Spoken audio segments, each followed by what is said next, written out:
Welcome to the Past Life Project. I'm Monique, hypnotherapist and regression specialist. Let me bring you into my world where just another day in the office is not your typical desk job. In each episode, we will be delving into the extraordinary realm of past lives through my own therapy practice, client stories and interviews, and conversations with practitioners that are utilizing past lives as a powerful modality for healing. Tune in to find out how people just like you are healing from a range of physical, emotional, and spiritual issues by exploring their previous incarnations. Are you ready to dive into the future of therapy? It's time to turn back time with the Past Life Project. Welcome to the Past Life Project podcast. I'm your host, Monique, hypnotherapist and past life and regression therapy specialist. And I am pretty excited today because one of the new things I wanted to introduce into the podcast is interviews with other practitioners that are working in past lives. And today I have my very first guest on the podcast, Eva. Eva Marquez is a spiritual consultant, soul healer, teacher, Sidhi, and writer with a Pleiadian starseed lineage. She has authored 6 books and appeared on Gaia TV, interviewed by George Noory on Beyond Belief. Eva helps starseeds remember their past lives on Earth and beyond, activate their dormant cosmic DNA, and reconnect with their soul family. She strives to aid starseeds in adapting to their physical bodies, empowering them to fulfill their life missions and supporting humanity's evolution into a multidimensional species while safeguarding the planet for future generations.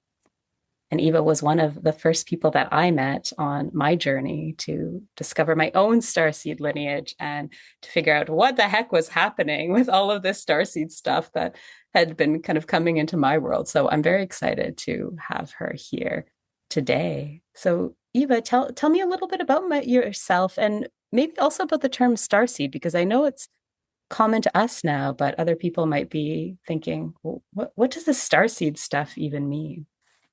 Well, first of all, thank you for inviting me on your podcast, and what an honor to be your first guest here. I'm so happy because we have a unique connection since the first time I met, and it makes me so happy to talk about the starseeds and raise more awareness about it, because that became my life work, to focus on the healing and helping us who remember that we have the past life somewhere within the cosmos, to adjust within this body. Sometimes I make a fun of it. I teach us aliens how to be humans, versus the humans want to so badly to be the aliens. So there's always the glitches a little bit on the way. Now, going back to your original questions, who are starseeds? So when we starting to dwell in those past life regressions, when we starting to explore what past life we may have had, or how many past life we may have had on Earth, sometimes we are drawn to these places that are off the Earth. That suddenly we realize that we are somewhere in the Pleiades or Orion and Sirius, and we start describing the life up there. And what is most shocking and exciting, that the people that we describe it to suddenly go, I had dreams about it, I had memories about it, I have this affinity to thinking about this. And so we give them this affirmation that they lived literally a life in the physical body before they came to Earth.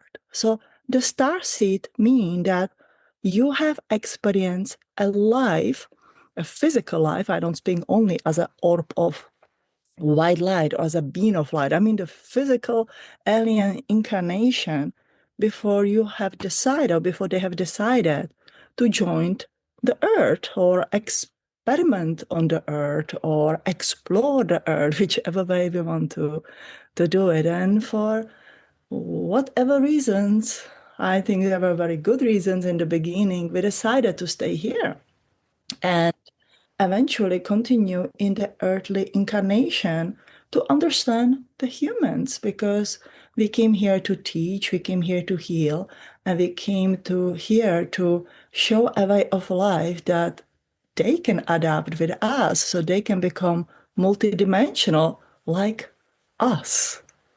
Mm, that's interesting. Thank you for clarifying that, because I think a lot of people, they use the term starseed or alien or ET, and to know, okay, it's the same thing that we're talking about. We're just using different words.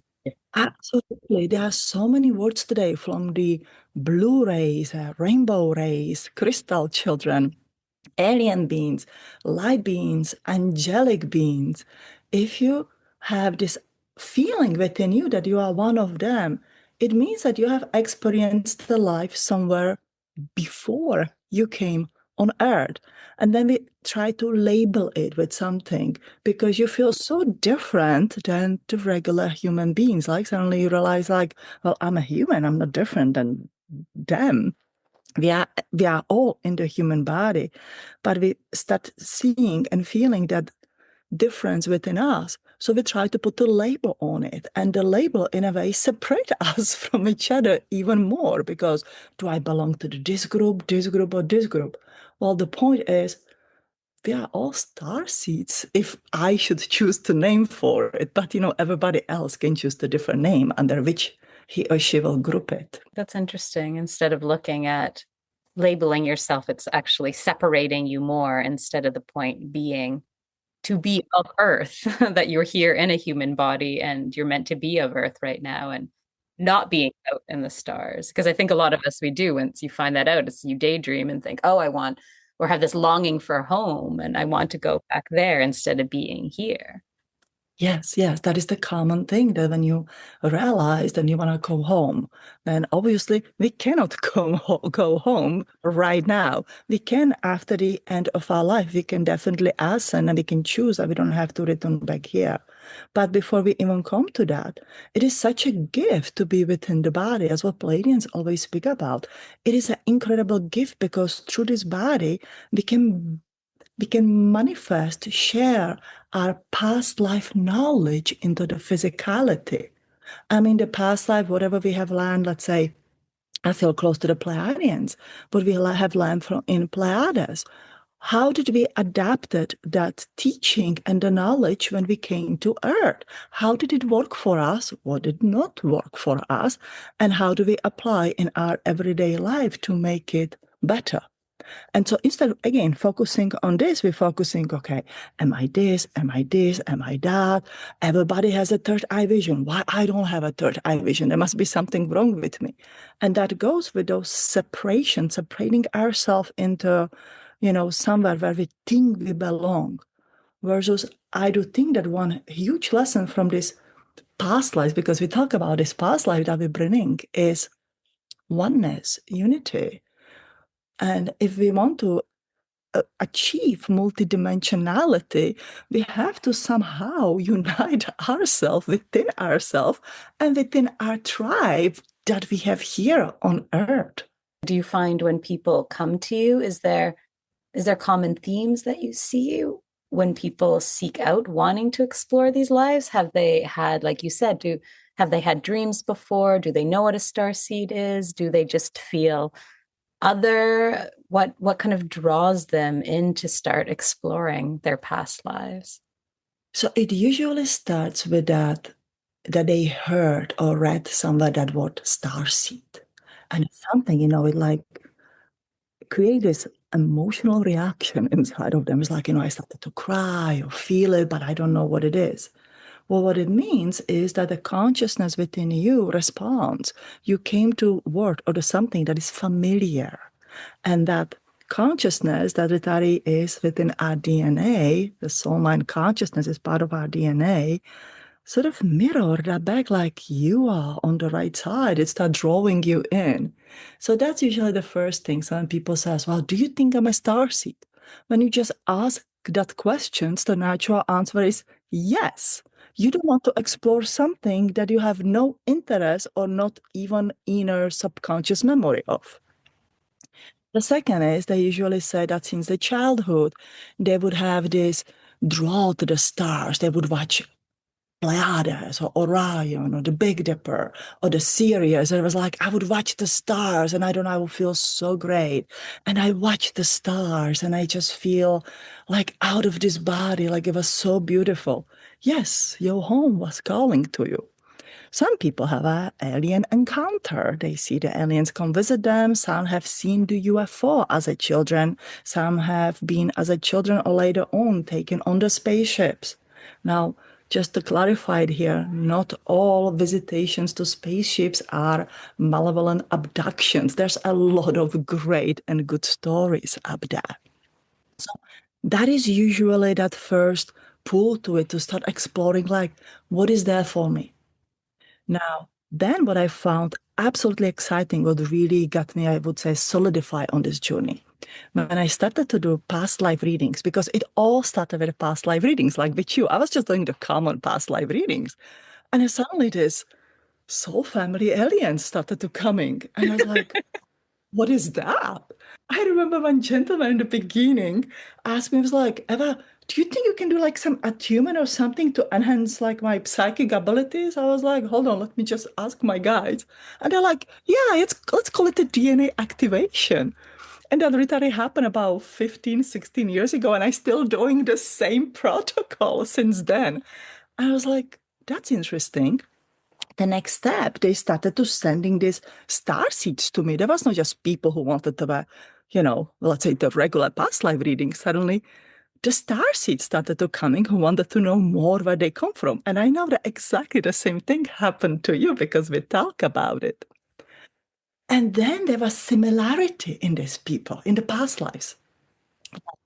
There will be similarity in their personality, what they experience, um, what kind of the works they choose on Earth. So there would be this, I would call it this alien personality traits. Like the Pleiadians are soul healers, and we are connected to unconditional love of the oneness of the God, and we bring it with us. But we choose to have so much of abuse on all level within the earth. We choose to go through this hate, victimization, anger, like all this emotional drama. Like we can probably write so many novellas about it. Versus the Syrians, they work in the Akashic records. They focus on the, keeping the records and development of the technology, overseeing the timelines. And they are the best teachers that we have here on Earth because they are knowledge keepers, they are truth seekers, they are those who start a lot of communities. Well, on the Earth, the Syrians choose to very often to go in the military service, in the police, to begin to be lawyers because they want, protect the truth and they want to find the justice for the people. They want to help. And often they end up burned out because it is not working as they thought it would work. They also, to read a lot and they are connected to all this knowledge. So they they want to be connected to the shamanism and again to clear and help and they get a burn out because we all come here to have our experience. We get a help when we need, and we go to the teacher, and then we have to learn from the teacher to do our own work. That our teacher cannot always come there and do everything for us. Do you know that? Yes, that makes sense. I'm working now with the several star nations, and each of them have this particular traits. And when I read for the people, I was like, this is fascinating. It still amazes me after so many, years literary that I go like, wow, this is fascinating. Or like, oh, you like this, and this is probably what you experience. They're like, how do you know? I was like, that's your soul family trait. That's what it is. Do you find that the people that come to you, they come from similar soul families, almost like you're being called to work with certain groups? Do you find those themes coming in too? Yeah. So the first when I start, and I think when we all start, we get so nervous, right? And we get like so anxious, like, will I know how I'm gonna connect with them? Well, I'm gonna tell them the right thing, how it's going to be. And then over the time I realized that let's call it a specialize on the six star nations literary. And these star nations send the people to me, their people. And there are other ones who have just a different, focus, different specialty. So military become like specialized unit, I guess. And they send you the people, first of all, of your soul family, and then those that you work with. So I don't commonly work with the Arcturians. Once in a while, the Arcturian starseeds come to me. And, they don't know, I don't know. And it's usually like Pleiadians or the Syrians. He says, like, you study with us and you study with us, and this is what we can tell you about you. And the point of this, all the past life, is that I help you to understand yourself and how your energy work, how your body work. That the Syrian body, well, we have a same human body, but the Syrian energy within the body works different than the Pleiadian or than the Arcturian kind of the energy. And so it is absolutely interesting. And then I hear about the people working, with this star nation. It's like, well, why don't you write about them? Why don't you talk about them? And I was like, well, I'm not connected with them. I have, my group here, and that's what it is. And there's plenty of work in that. That makes sense that there would be specialists, right? There's specialists in particular nation. Right? Yeah. There's so many that if you expanded to all of them, then you wouldn't have the concentrated knowledge that you do, kind of that more intimate knowledge on each. And that is true. And there's also, I believe, so much that our consciousness can comprehend and connect to. So all, these alien races in our soul family, they don't want to give us a burnout. They don't want to over extend our nervous system. So there's one, in the levels that we can connect. And I'm sure that you have noticed probably in your work as well that there's this groups that comes to you, right? In the same that you became specialist on this, and that. Yes, yes. And it's kind of funny how that ends up happening. It chooses you. It's not that you choose it. It literally is like, oh, okay, we choose you. And I don't want to sound it that we are chosen, but like that energy goes like, you get us, you understand us. So this is something that in the Vedic teaching, they speak about these cognizing energies. I love that word because like Pantajali cognized the sutras for the Sidhi program. That's what I do. And when I was studying and I was listening to them, it literally boiled down into understanding the stream of the knowledge and helping, to teach it to the people who would like to learn that. So in a way, I think it is connected to our past life and our experiences. So I can understand Pleiadian energy probably the best because I live there as my past life experience. And then I have Andromedans, Syrians, Orions, Ursula Major, and Lyrans that are, part of my soul group that I work with. So I can understand them. I can cognize their way of the teaching and the knowledge and what they want to share. So I can bring it and share it with the others. So let's say somebody comes to me and says, I'm from the food galaxy, I don't know how many lights, years away. And if the Pleiadians help me to understand, I can, share that. But if they don't, to me, it is like blank page. I don't understand it because I don't have a knowledge to it. Now, for those who listen and really says, how do I compare it to my past life? So if you have been a piano player in many of your past lives, suddenly you have this draw to play the piano, you may become a genius because it is in your DNA memory, in the lineage, not in the family ancestry, but in your consciousness DNA lineage. Does that make sense? So you can bring that gift. It's not really a gift, it's something that you have learned in many past lives and you have repeated. And suddenly you become this genius in playing piano, in the composition because you have done that. But somebody comes to you, okay, you're gonna operate this machine and build a house. This person may never be able to do that because they have never done that in the past life. They can start learn that in this lifetime, they will be okay with it. And maybe 5 lives from now, they will be great with it. But that's the same compare in it. That's interesting, bringing those skills from your non-human lives into life as well, too. So what are the benefits? I mean, why go into the starseed past lives? Why would someone want to work and explore in that area? If there would be only the one reason why to do that, is to help you to understand yourself. Why are you different? Because every starseed that you talk to will tell you, I feel different and I don't fit. And that itself makes your life not happy.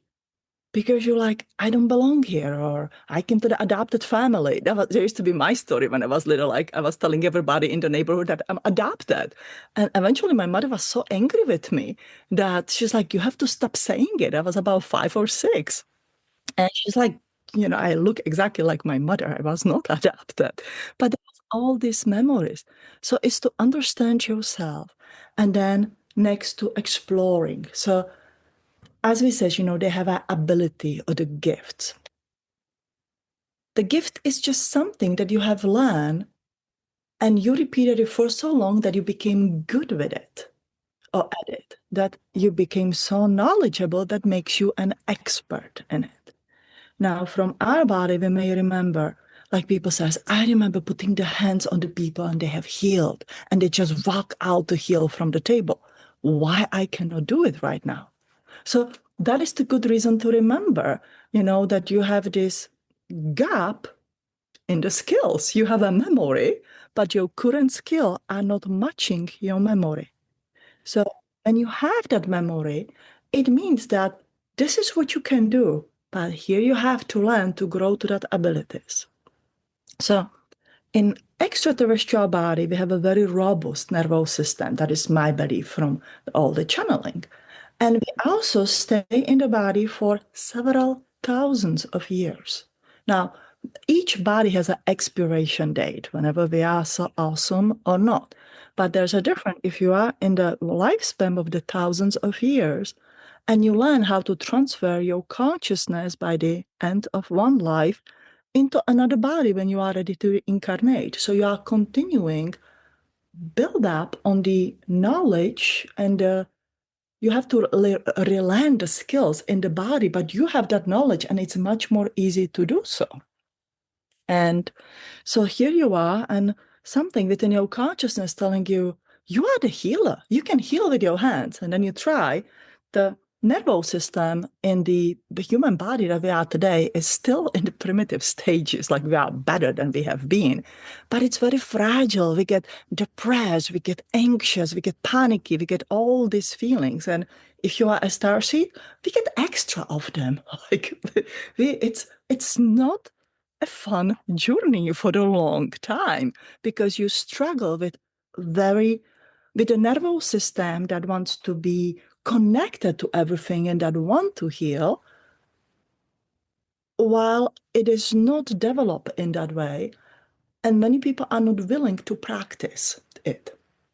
So we have to start the self-work, and that is, that usually correct a lot of issues within the body. So when the people have struggled with all the weird illnesses, the problems, the issues, that's why you want to remember it. You are starseeds, and what did you used to do? What did you practice? Why is your body malfunctioning when you're trying to connect to that energy? How you will correct it. So it's like from the first grade practice up to build up your body and your nervous system. And as a side effect of this, you heal yourself. And suddenly you realize that you can heal. Now, I don't think that we should be at a level that you heal somebody and they walk out of the table right away. I questioned it for a gazillion of the years, and I would, watch the people if they can do it, they cannot do it, or how does it work? The reason is that every illness, every problem, every issue that we have, it's an ability, it's an opportunity for us to learn and to grow from the dysfunctional life patterns or limiting life patterns that we have and that we had. And so we, as a healers, help the people to navigate through that journey, to get them, to help them better, to strengthen their life force. And then we teach them how they care of that life force, how they care of the nervous system, how they embrace who they are, and how it will become your way of life. Does it make sense? Yes. And it's so important, like you talked about, connecting to that body instead of wanting to leave it, to that, yes, you are this amazing spiritual being, but you are in a human body and you can't ignore your human body. Your body has needs too. And so many people, I'm sure you see it all the time, Eva, that they're like, oh, my body hates me. It's against me. It's sabotaging me. When I often use the analogy of two people speaking a different language, and one speaks louder, the other speaks louder to try and understand. And then they're screaming at each other and they still don't understand each other. And I'll say, well, that's what your body is trying to do. It's just speaking louder because you keep pushing it down and you're thinking of it as the enemy, when the goal is, like you said, to live in harmony with that physical body. And look at the gifts. You were talking about all the gifts. Yeah, phenomenal gift. From be able to move in the timeline without going into the deep hypnosis when you don't remember anything, because I know you do the conscious regressions, right? You're like, okay, it is absolutely normal and possible. Then the healing, the telepathy, to communicating with your soul family, to communicating with your descended loved ones, knowing the future. There are still glitches in that one, but having here and there is not that we know everything. Life get actually really beautiful once you embrace who you are. So when I was in my teenager in the 20s, I hated this.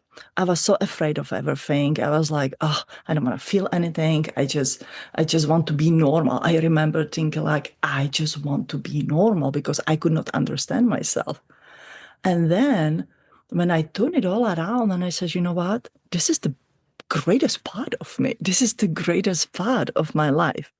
And it also took away, I think you brought a great topic of it, because when you get on this journey, you learn to meditate and you astral travel, you get out of the body. Everybody wants to get out of the body. So disconnected from your life.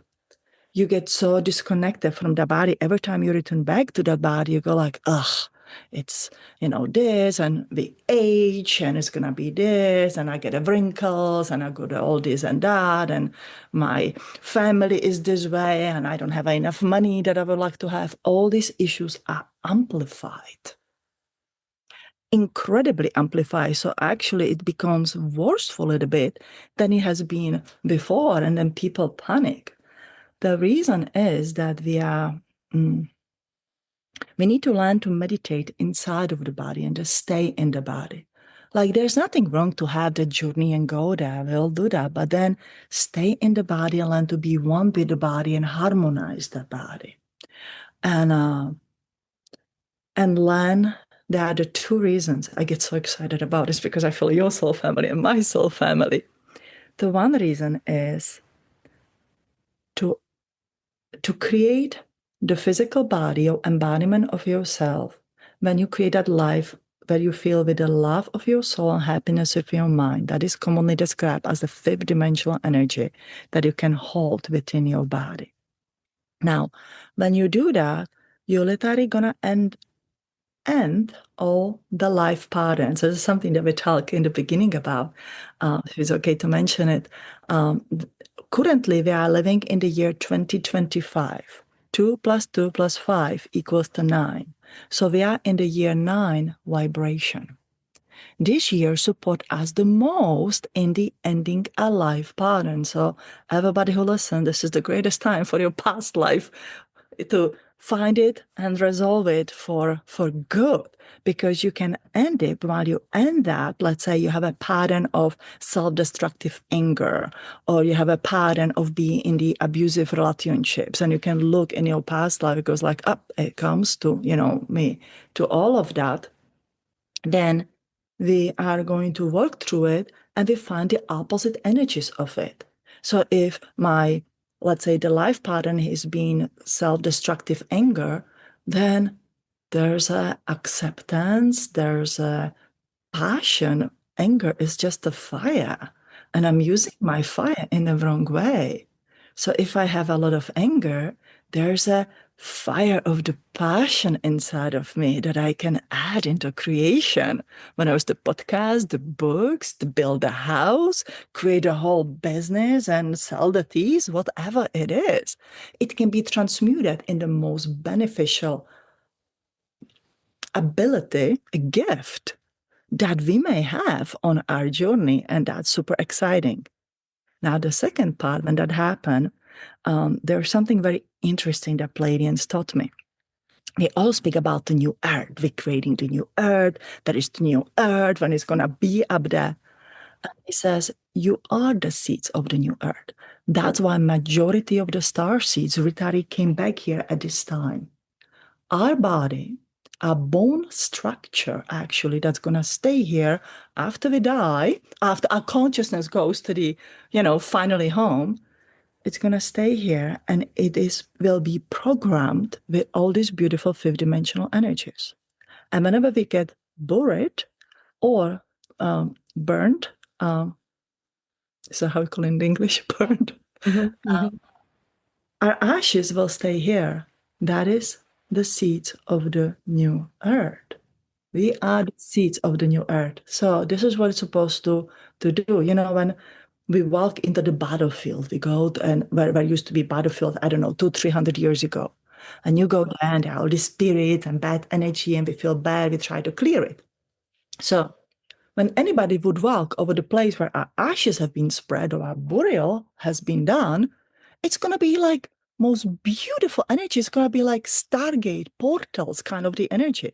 Imagine wherever you came from, then that your remnants of you will activate, let's exaggerate of it, the Stargate over that energy. So when somebody will walk over that place 300 years over, they go like, I don't know why, but I feel good in this place. Our consciousness will not longer be connected to this place because it's going to be home. We do not have to return back because we're going to leave the ultimate gift to Earth, the positive energies of ourselves. Now, we are all fascinated about Lemurian crystals and the crystals, and yes, they are programmed with all kind of the consciousness and knowledge and so much on, and we learn to read them. Our bones are capable exactly the same capability or ability. The way of our life is programmed to our bones. And also says like, well, where's the fact for it? Because we like to look for the fact. Yes. Like, oh, it sounds so great, but where's the fact? When you break the bone, you feel every time when there's a bad weather coming or so much on, there's a memory within that bone and you get a pain or you get a feeling. So people commonly joke about it. Oh, it's going to be bad weather. It's going to be rain. My bone told me. So the bone does have memories. Now, everything within our body, as you said before, it just screams. It speaks different language. It's telling us like, this is what you can do if it has this painful ability to alarm us and tell us, then it must have complete opposite ability as well to store a positive, good knowledge within and share it with others. And I think this is the reason why there's, the bone relics that are kept in the religious places and so much on, because they vibrate the energies. That's why they mummified the ancients, because they vibrate the energies. And now it says, okay, it's time for the earth to get a little bit more of our energy. But until then, we should live a really fulfilling life within this body, to be happy, to be loved, to have family, to create our work, the businesses, to be abundant, to have everything that we want in a, good and honorable way and share it with others. Amazing. What an amazing gift. Like you said, to leave behind. We always think, what's my legacy that I'm going to bring behind? And people always think, oh, I need to be doing that. Our society is very obsessed with doing. And isn't it funny? It's evidence for just being you is enough.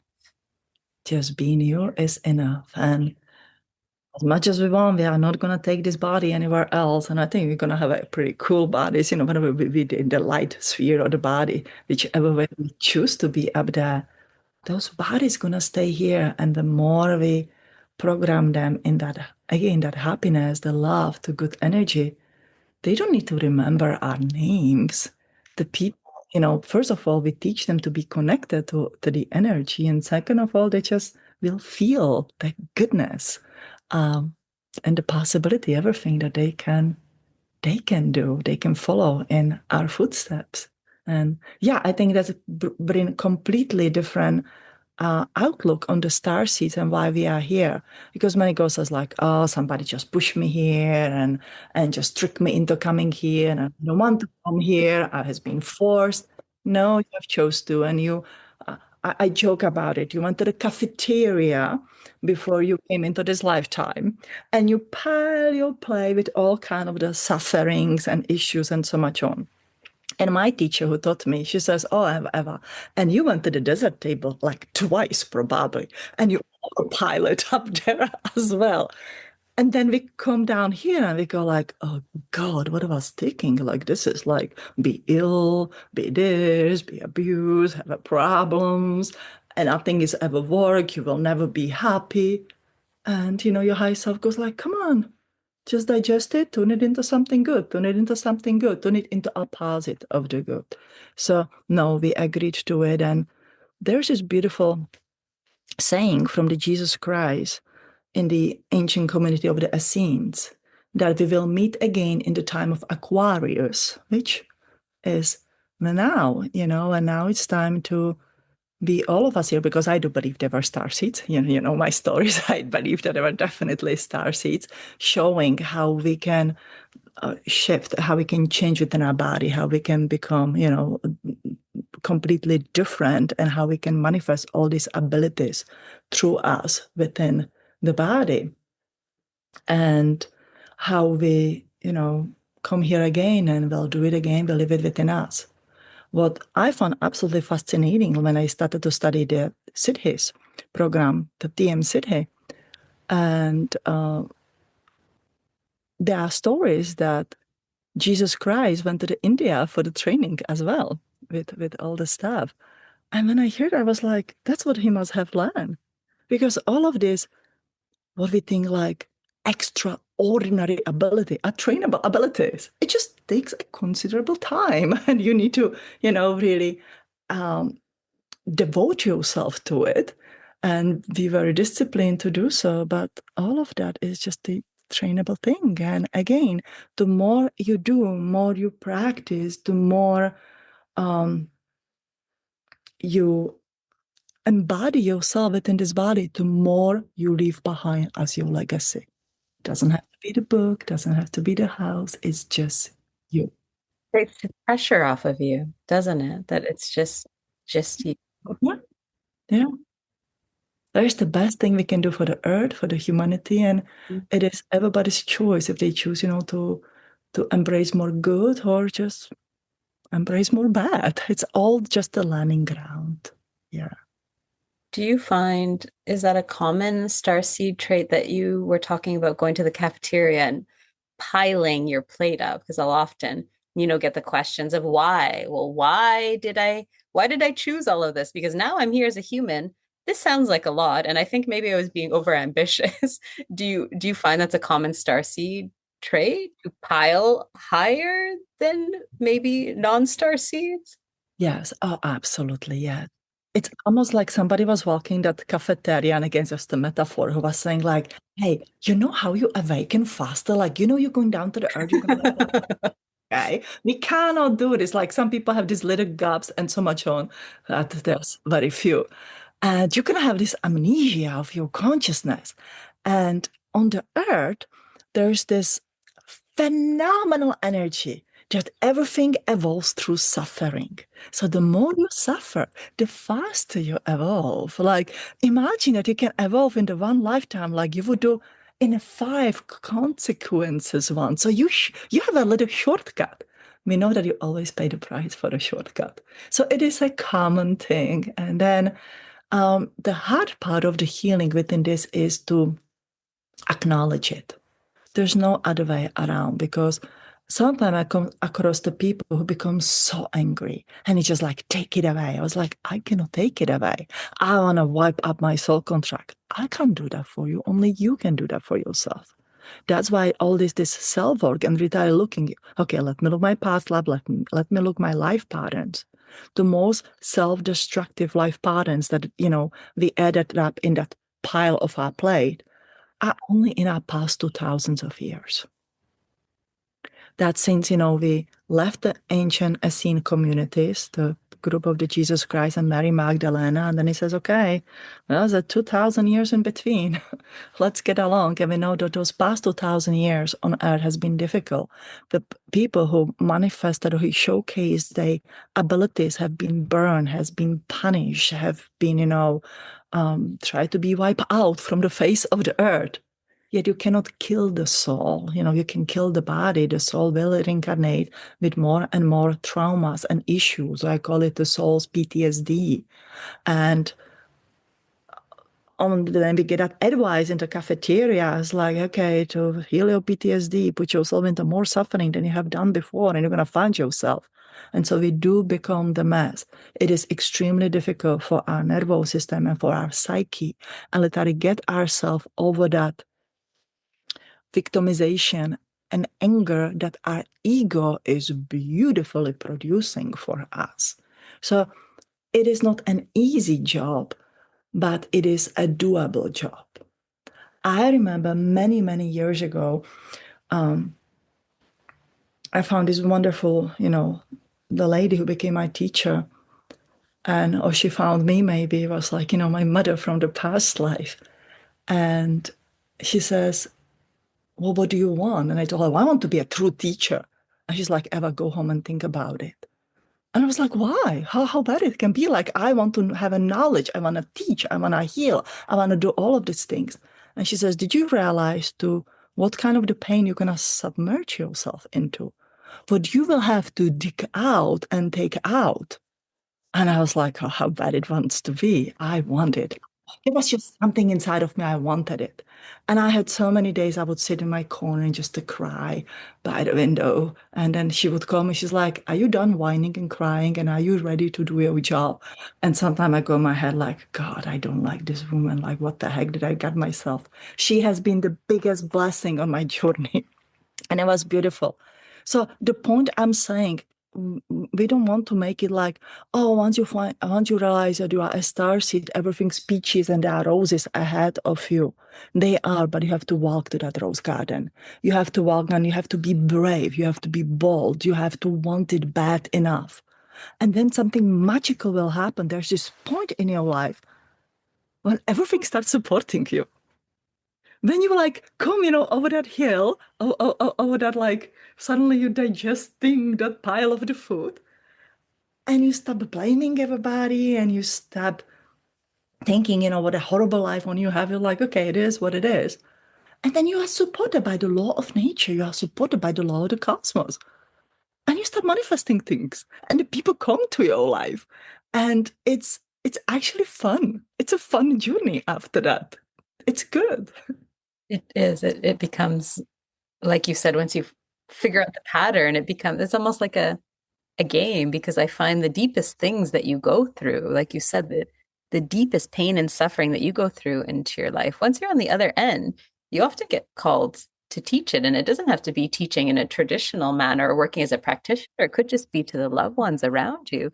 But then it almost becomes a game of, oh, I finally got it, to see how quickly people come to you that now you are helping and imparting that wisdom onto. So yeah, like you said, it can be fun if you view it perspective. You just turn it around a little bit. Yeah, it is. And we are still humans. We still have our bad days and, the things happen. It's a normal kind of the part of the life. I tell people like, it's okay when I have a bad day and I just walk in my backyard or just cancel everything for the day just to get through it, honor it. And it's okay. Yeah. It's okay. And people look at you like, oh, you do that too? It's like, yes, of course. I am a human too. Human, yes. I'm going through my life changes and the body changes and everything. It does happen, all of us. Oh, and the one thing I still want to mention, about the starseed and the past lives and all these healing abilities, which I think is important to also realize. Not everything is solved by the energy because we do need that help. Like there are herbal teas, there's acupuncture, there is yoga, there are a lot of things that help us to adjust in the body. For us women, help us to adjust our hormonal stages as we go through the body. Like not everything is just the influence of the bad energies, and you cannot heal everything just with the energies because we are on the earth, we eat, we drink, we do those physical things. So we need that physical assistance as well as a good food, nourishment, vitamins, minerals, and so on. And it's easy to forget that. I speak from experience too. When I opened up to the spiritual, the energetic world, it's like, wow, like you're a kid again, and you forget to come back into your body, and your body is suffering because, like you said, hey, I need food, right? I need to go outside. You can't just, be off in the clouds meditating all day. That you have basic needs that your body Yeah, needs. it does, and we need to take care of it. We need to, to go and exercise. I exercise, I swim, I go for acupuncture, I drink the herbal teas, I meditate, I do yoga. There's a lot of it that we need to take care of our body. Probably about 7 years ago, plus minus, I had a horrible burnout because I was like, it was all work and I was in the heavy writing period, like was all that. There was nothing, there was not much time for Mimi and my kids were still home. So, as a mom, it gets all busy. And then I realized I have a burnout that my body was just saying like, hey, girl, I cannot take it anymore. I'm done. Yeah. And I was like, what it is. So I went and I found the Qigong. I started to eat, but even though I was a vegetarian, it was more like just eat this, eat that, and the stuff. Um, Now I switch in eating everything as what my body needs because the body needs do change with our age, and there are sometimes the different requirements, especially for us the woman through the month, and so much on what it craves, what it needs, and so much on, and it's okay. Yeah. Yeah. And that's part of, I mean, that moves energy, right? The physical body, the movement, it all moves it. It is, and we need that, and that's also, from the past lives. When it comes, what we did is not only these meditations, but I mean, qigong is around for thousands of years. Acupuncture is around for the thousands of years. Herbal medicine, yoga itself, the mind over the body, and it is true. Once you learn to control your mind, it will control your body. You don't have to be controlled by anybody or anything else. You can be in the control. And that is the main thing that the star seeds up, all the star beings understand. And especially here on the earth, everything goes faster. There's, the heavy um, mm, mm, mm, magnetism that, kind of draw that mind and the body together and help us to practice that control. When you feel bad, your body feels bad. When you feel good, your body feels good. And it's instantaneous. It's so fast. So all these little things I think need to be explored and taught and practiced to help us to adjust to be within this body. Because just when you get a reading, you are the Pleiadian, it's like, yay, what do I do next? you know, There's balance. journey, there's a balance, yes. And I find there can be a tendency once you open up to these things, you just want to do them all. And I speak from experience being, I was that person that, oh my gosh, I need to clear. I want to clear all of my past lives, all of my contracts, and I want to do it now. And I ended up burning my physical body out because all I did was energy work, energy work. And my body was like, I can't handle it because it has to process things too. It's releasing toxins. And like your experience, the body's just like, nope, I've had enough. I can't support all of this stuff that's coming in. So I always say the most sustainable thing is to go nice and easy and not get caught in the trap that I can't live until I do all of this work because it's a lifetime. It's not like, well, if I clear all these past lives, then I can be happy again. that no, that's a lie. You can be happy right now and still be on this journey. Yeah. Yeah. Happiness is a choice. Yes. Yes. Yeah. Yes. Yeah. Yeah. I'm curious to ask you about the reincarnation process of star seeds, because we talked about the human lives, and we know about the reincarnation of the human lives and how we're reborn again. And I'm curious if you've explored, is the reincarnation process in these star nations the same? And we talked about, your consciousness going back home. Do you have to be born again? Do you have a physical body that's just kind of in limbo? It's kind of, like the Matrix, it's waiting for your consciousness to come home. Have you come across how that works in different starseed nations? I love the question. Nobody ever asked me that, but I do have the channel idea. How does it work? So imagine this, when we come into this universe, okay, we separate from that globe of the light that we call the God or oneness or something, and we come here and we have this experience, let's say in the different constellations that we incarnate several times. Now, by the end of each lifetime, I think when we come to that consciousness, there is a oneness and there's a journey of returning home. We can choose if we want to be reincarnated in the same star nations or the different star nations, or if we want to return home beyond this universe. We don't really have a more explanation of how it is up there. We just understand that you become one with the source, with everything. So once we disconnect from the source, we lower our vibration down, down, down, down, down to have an experiencer. Out there, you can have an experiencer as a sphere of light, have a light body or the physical body in many different, again, the places. When you are in the light body, that means that your soul, mind, consciousness is in the sphere of the light, and you are observer. You're observing the life and you're sponging all the knowledge and so much on. But from the light body, you cannot create anything. You cannot make a cup of tea. You cannot build a spaceship. You cannot write a book. You can share your knowledge from your consciousness from somebody who is in the physical body. In a way that like we have this angelic realm who speaks to us. So in the Sirius, for example, they have an angelic realm who have a light body, and then there are Syrians who are incarnated in the physical body. When you choose a physical incarnation, whenever it's from the animal to a life thinking form, it just depends what is the consciousness of the constellation where you choose to incarnate. So let's say, again, compare the Earth consciousness is a three-dimensional animal consciousness. There's a capability to increase its logical thinking mental capacity to become the smarter than the animals as well and be able to connect to the cosmic alien consciousness, for example. So based on the consciousness, so if I would be born in the some kind of the constellation which has some animal consciousness, that from there I need to evolve into the higher and higher civilization, where I come to the consciousness to understanding, which means to comprehend that there's this source which we want to connect to.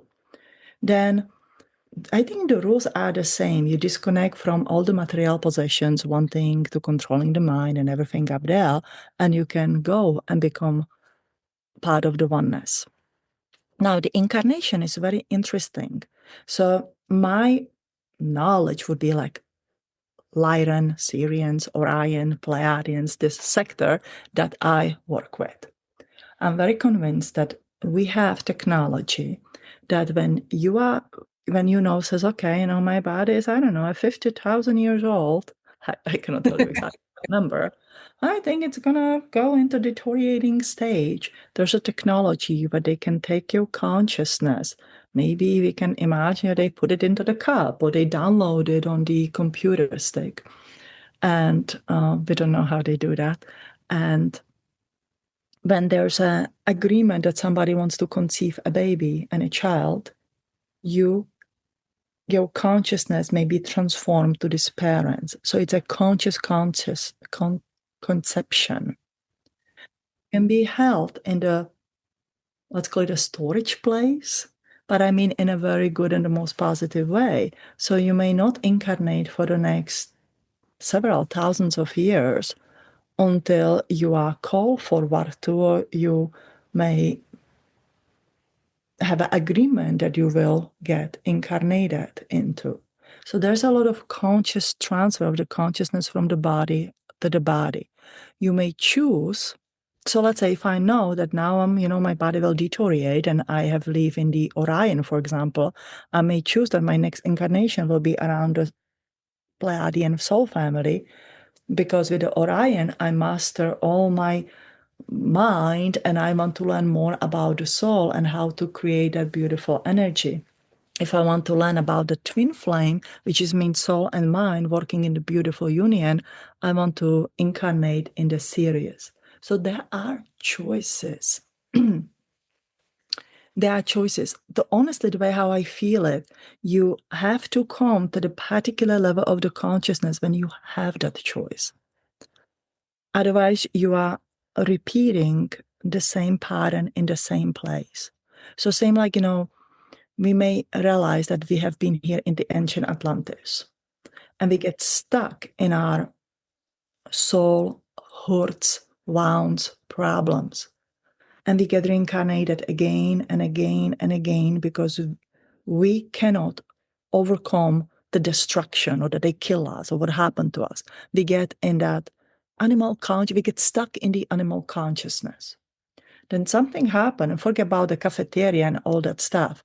Your soul family, interestingly enough, will leave you alone until you develop yourself, until you find. You get assistance. But if somebody comes like, hey, I'll give you the hand, and it goes like, I'm going to bite you, I'm going to bite you, I'm going to bite you, I don't want to have anything to do with it. You cannot help those who don't want to be helped.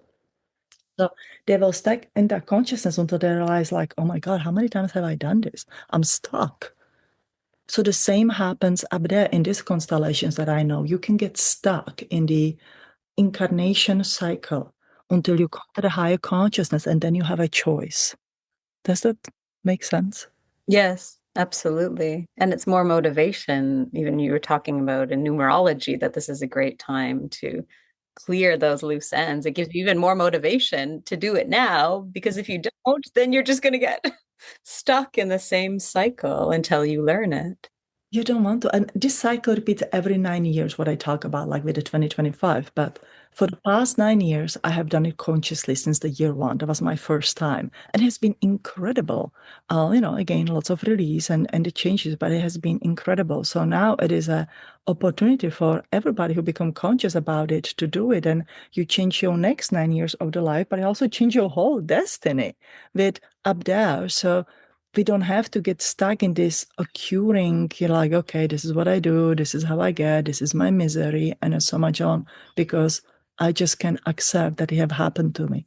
We can't change our past, right? As we're doing the healing of the past, we can only accept it. We can only accept it and learn from it. Like, okay, maybe I don't want to have the people like that in my life. And so I change myself, that I don't attract them. I don't want to repeat that. So I change myself. I don't attract that. So yeah, it is very, very inspirational right now. So we can change our life pattern. We can change ourselves and have a great future. Plus, you have a choice by the end of the life. See, that chase, what is now so popular for the enlightenment, is that, Hari, have a good life, enjoy yourself, and disconnect yourself. Understand to all of this that when you literally, there's probably going to be somebody who says like, oh, well, remember when you didn't wake up and make a breakfast for your child and he was so upset about it? And you were like, I was so tired, but I feel so guilty right now. As a mom, there's always something they're going to catch you that we have not done right. It's a normal thing. And then he says, yeah, but he gave me the opportunity to learn to make his lunch. But he was, I don't know, his breakfast. But he was 6. Well, he was fine that one day that, he ate his cereal and the milk that I normally don't do for the breakfast. And yeah, he's going to see silly things like that, which may be very amplified and may feel very guilty to you. So the point is that it is the guilt and shame, the lowest pattern of the consciousness, that get us into that reincarnation cycle. Once we get into neutrality, literally feeling neutral about Well, what happened? Oh, they kill me. Oh, interesting, with all this stuff. Do I have to be angry with them? Why? They didn't know any better. When we get ourselves in that feeling of neutrality, that changes everything. And you don't have to, you can that away. And I'm very convinced, we practiced this many lifetimes before. And I also believe that, like in the ancient Egypt, we still had a technology to transfer our consciousness from one body to another body. Think about the birth of the Jesus Christ. It was a transfer of the consciousness. It wasn't an, oh, what just happened? And definitely all that family was seeded consciously and strategically, in my opinion. I don't ever have a proof for it, and I'm not gonna, argue about it. But there is something about us, about that, what happened back then, and again, what is happening now. So, yeah. Saying, isn't it? And I think you brought up a very good point about releasing the past and accepting it, and that it cannot be changed. And you don't go into this work in order to dwell on the past. And it can be easy to even get obsessed with your past lives. Like, oh, like this is so cool. And you go down, the rabbit hole of doing all the research and bringing more of that in. And then you're bringing more of that story into your body and just perpetuating it instead of looking at it and learning and then letting it go so you can go on to the future. So I love to do past life readings, but sometimes I tell people, when there's too much, I was like, how long are you gonna do this? Like how many years you're gonna spend on this? Because yep, if you want to devote your life just to clearing your lifetimes, you can. But there has to be that point, as you say, just like, okay, when this comes, that's what it is. That's what we clear till last. We can just leave and we can live our life. Because if I can be happy now, I can all be happy anywhere. And I saw much on. I was hearing somebody saying this very simple thing, and I found it absolutely relevant. When we have these thoughts that come from, the past and the past life, they are filled with this anger and anxiety and the panic and all of that. And you just have to realize, like, okay, it's been past. Let me just accept it, and it's okay. And they have these obsessive worries. It's from our future lives, because I know from my class we sometimes look in the future lives, right? But we are stuck in the worries sometime in the future. So we realize, okay, there's this energy from the past, there's energy from the future. What if I just choose the happiness? What if I just choose to be happy right now instead of spending next 5 years of clearing everything? Then there's something I think magical happen when you choose that. Only the most relevant past lives or the future lives come to you, right? Mm-hmm.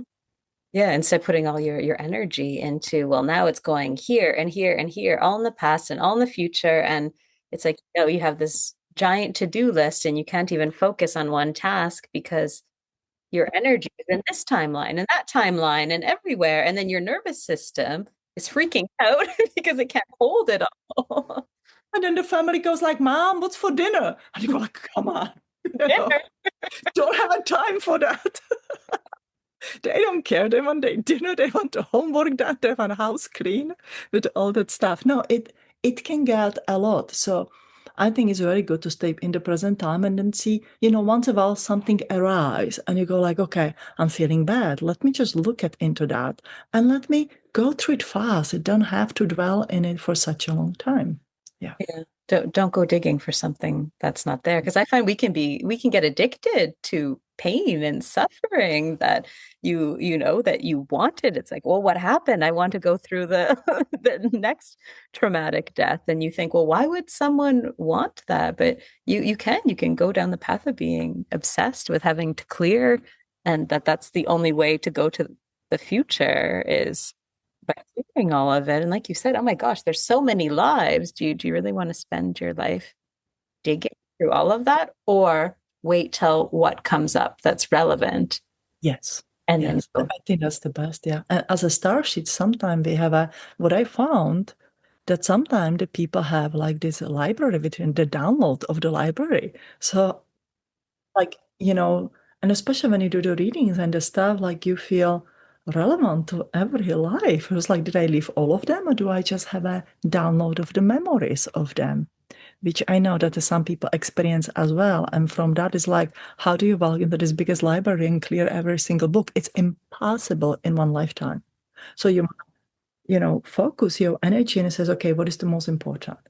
What is, how the mirror work usually, right? What it is that people trigger within me, or what is happening in my life that may have some issues. Let me just quickly find it and not to dwell on it and really focus on be present, to be happy and create a life that everybody goes like, wow, I want to do what you do, or I want to be like you are. I think that's the best thing because that is so inspiring for us and for anybody. That's what the Lao Tzu says that I love from the Tao Te Ching. Create a way of life that is inspiring, to you and to the others. And again, it's just simple. We don't have to be like whatever we think that we have to be. We don't have to be, remember that, oh my God, I have been that goddess in the Egypt and now I'm not it. And I'm not living in the temple. And I also meet the people who suddenly get into this misery that they are not that, but they remember that they were, and how it is not fair, how they don't feel supported. They go to that bitterness that they just can't, or having a really hard time to get over it. I have been the princess, I have been the king, and look at me today. I struggle with this, and that.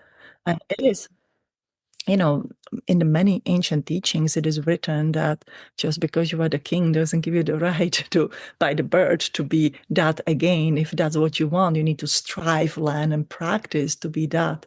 But the point is about this past life, don't get caught up in who you have been, create who you want to be.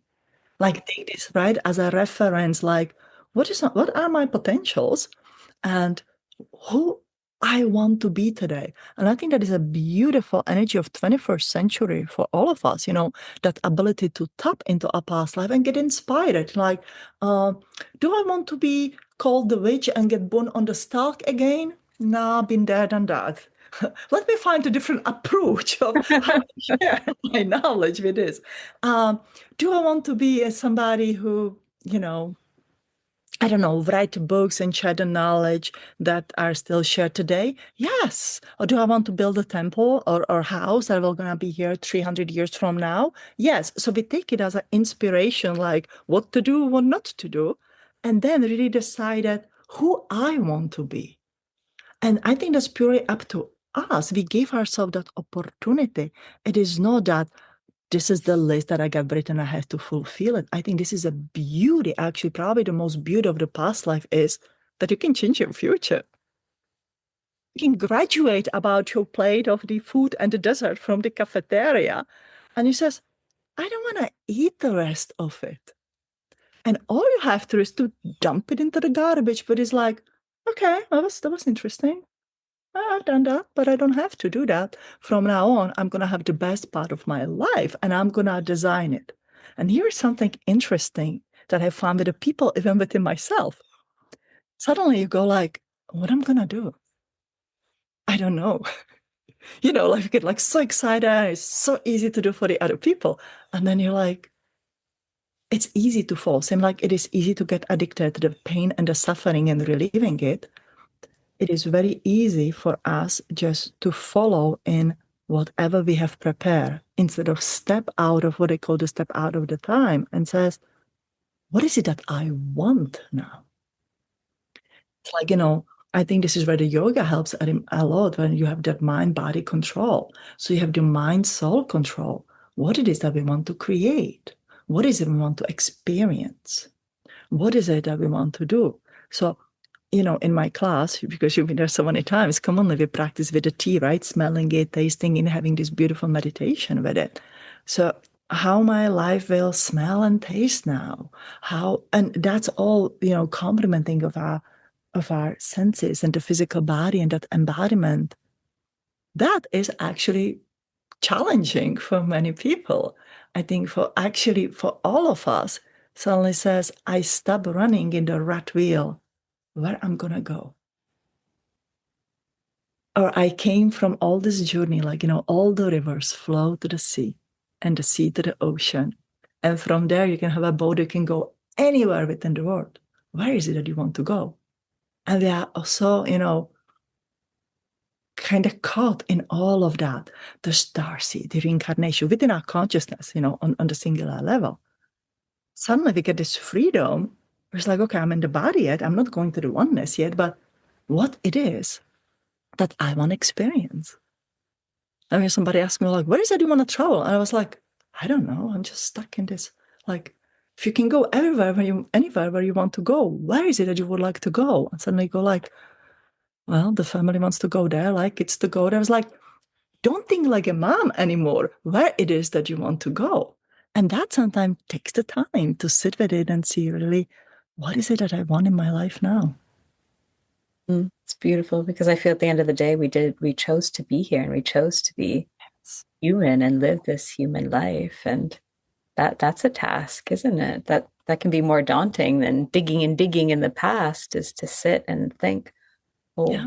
What do I want to do now? Who I want to be now? Yeah. So I think we can redirect to that. Yeah. Oh, it's beautiful. Is there anything else that you want to touch on, Eva, that we didn't get a chance to talk about? I think we did great for today. We can sit for it hours. I so much enjoy that with you because it's such a pleasure, because I know you're doing this, you get this. And so we both can sit and just jabber about for hours. So thank you for having me here. I wish that everybody who will listen to our podcast will really benefit from it. And it says, okay, here's the past and here's the future. Let me learn about the past and let me design who I want to be in the future, what I want to be when I grow up. It doesn't matter your age. I think that's beautiful parting words. You're more than welcome, Eva. And I'll put all your contact details in the show notes. So if you have any questions for Eva, you can contact her by looking at that information. Or if you're curious about poking into some of the books she has authored, it will all be there for you to access. Excellent. Thank you. See you guys next time. Thank you for tuning in to this episode of the Past Life Project. For more information how I can help you to access the wisdom of your subconscious mind to support deep healing and transformation, visit my website at moniqueglover.com. If you loved what you just listened to, please subscribe so you don't miss an episode. Until next time.